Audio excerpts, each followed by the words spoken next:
उमरिया की जीवनदायिनी उमरार नदी। जिला मुख्यालय उमरिया से होकर गुजरने वाली उमरार नदी को बचाने के लिए जिला प्रशासन 1998 से कार्यरत है। बदलते परिवेश और आबादी का बढ़ना और भू माफियाओं का नदी की जमीन पर दखल उमरार नदी के लिए खतरा बनता जा रहा। दिखावे के लिए मुख्यमंत्री शिवराज सिंह चौहान से लेकर समाज सेवी एनजीओ ने फोटो खींचवाया, लेकिन नदी की हालत नाले से भी दयनीय हो गई। अधिकारी कर्मचारी नेता जब चाहे नदी में उतरे, फोटो खिंचाए और गायब हो गए हैं। कलेक्टर की नदी के किनारे घूमे, वादे किए और गायब हो गए। सवाल यह है कि बिना कोई गाइडलाइन के नदी कैसे साफ हो सकती है? किसके देखरेख में है? नदी जीवित करने का प्लान चल रहा है, कौन एक्सपर्ट है? नगरपालिका के अंतर्गत 33 नालियां नदी में मिल रही है। आश्चर्य की बात तो यह है, अधिकारी और कर्मचारी सब जानते हुए अनजान हैं। किसी के पास नदी को कैसे बचाना है कोई अनुभव नहीं, इसके बावजूद दिखावे के लिए लाव लश्कर के साथ लग जाते हैं। नदी बचाने के नाम से कई घंटे मशीन चलाते हैं।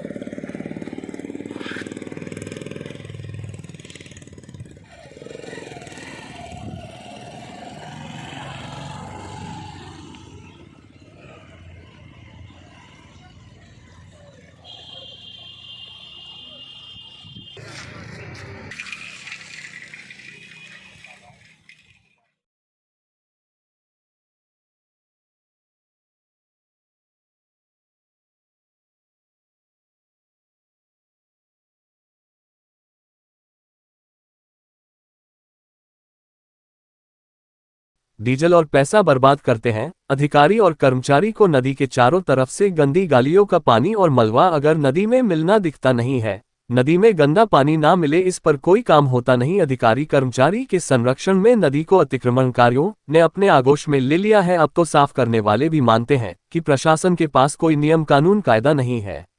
उमरिया से अमित दत्ता की रिपोर्ट।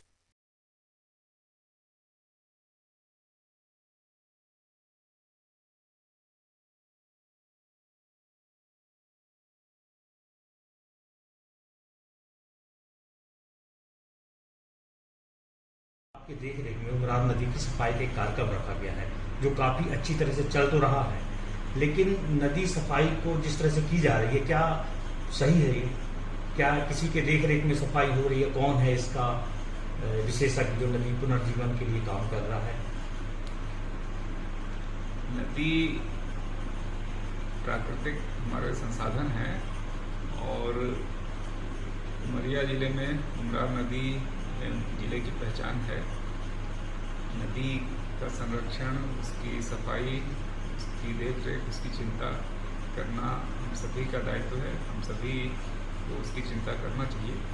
और आपको ध्यान होगा, ये लगभग फरवरी के महीने से इसमें सफाई का कार्यक्रम चालू किया गया था और इसमें प्रशासनिक गतिविधियों के साथ साथ समाज के लगभग सभी वर्गों ने अलग अलग दिन आकर के उसमें श्रमदान भी किया था और जो भी उनसे बन पड़ता था उन्होंने किया। सफाई एक विषय है, लेकिन सफाई और हमारे नदी के संरक्षण की चिंता ये एक दूसरा विषय है। और इस तरह से जब जन आंदोलन, जन सहयोग और जब सभी लोग श्रमदान करते हैं तो न केवल नदी का संरक्षण और सफाई होती है, बल्कि उस नदी से जुड़ाव होता है, नदी के प्रति लोगों का रुझान होता है, नदी की प्रति चिंता होती है। 35 से 40 नदियाँ, नालियाँ इस नदी में मिलती हैं सर। नगर पालिका की जितनी नालियाँ हैं सब उसी में मिलती हैं और गंदा पानी आज भी आता है और वही मलबा भले आप लोग कितनी बार भी साफ करें नदी में मिल जाता है। ये कई बार मतलब मुख्यमंत्री जी भी आए थे, यही घटना थी कि लोग साफ सफाई किए, नदी वैसे के वैसी हो गई। देखिए, अगर नदी में कहीं से उसमें नालियाँ या मलबा या गंदगी अगर मिल रही है, इसका अर्थ ये नहीं हुआ कि हम नदी को उसी हाल में छोड़ दें। उससे हमारे जिम्मेदारी या हमारे दायित्व में कोई कमी नहीं आती और अपनी भी कोशिश ये रहेगी कि जो पानी उसमें जा रहा है वो कम से कम गंदा रहे।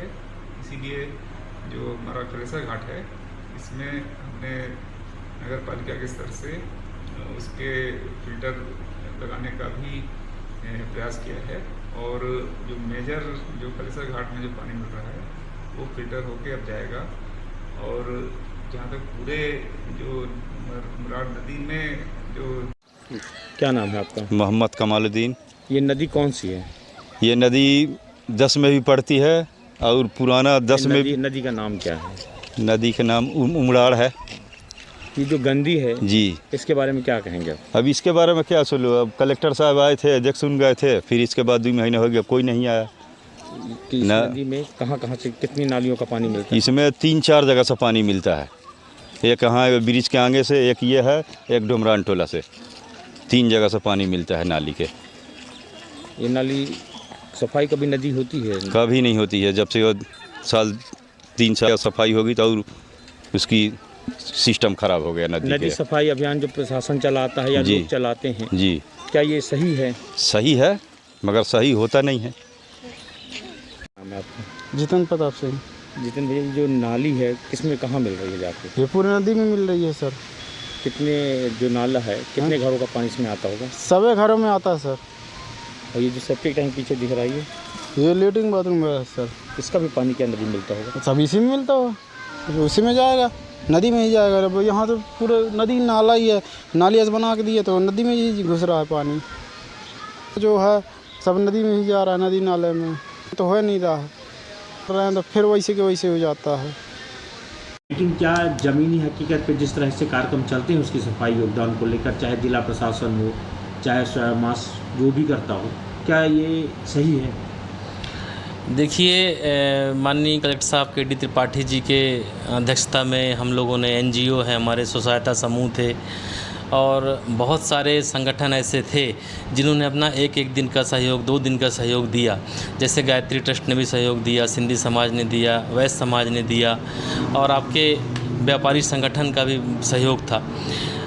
सबसे बड़ी बात तो यह है कि नदी सफाई का ये पहला तिथि या दिन नहीं था, इसके पहले भी कई बार उमरार नदी को सफाई करने का अभियान चला। उसके बाद फिर नदी की स्थिति वही हो जाती है। लेकिन इस बार माननीय कलेक्टर साहब ने एक पहल चालू की और पब्लिक को लेकर के चालू की। इसका रिज़ल्ट हम लोग 1 महीने तक अच्छा दिए हैं और नदी सफाई हुई है। परंतु जो गंदे नाली का पानी उसमें आके बहता है, गिरता है, उस कारण से नदी आज भी गंदी है।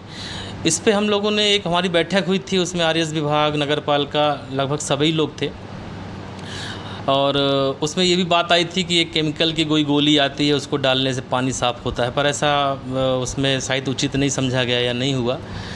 हमारा मानना ऐसा था कि यदि हम नदी के किनारे पूरे जहाँ से नदी निकलती है और जहाँ तक जा रही है, यदि वृक्षारोपण उसके किनारे हम लोग कर दें तो नदी के पानी का स्रोत जो है वो अच्छा मिल सकता है। जैसे हम लोग यहाँ पे भी पुराना पड़ाव में जो नदी है, यहाँ पे कई स्रोत थे जिसको अपन लोग छोटी छोटी कुइयाँ बोलते थे, वहाँ हम लोग पानी पिया करते थे। इतना अच्छा पानी का स्रोत था, वो स्रोतों को भी यदि खोजा जाए तो इसमें पानी नदी में आ सकता है। पर सबसे बड़ी समस्या जो है, नदी हमारी नदी नहीं रह गई है, अब नाला बन गई है। सबसे पहले हमें उस नाले का सही तरह से संधारण करना पड़ेगा जिससे नाले का पानी उस नदी में न मिले, तभी हम नदी साफ़ करने का मुहिम अच्छे ढंग से कर सकते हैं।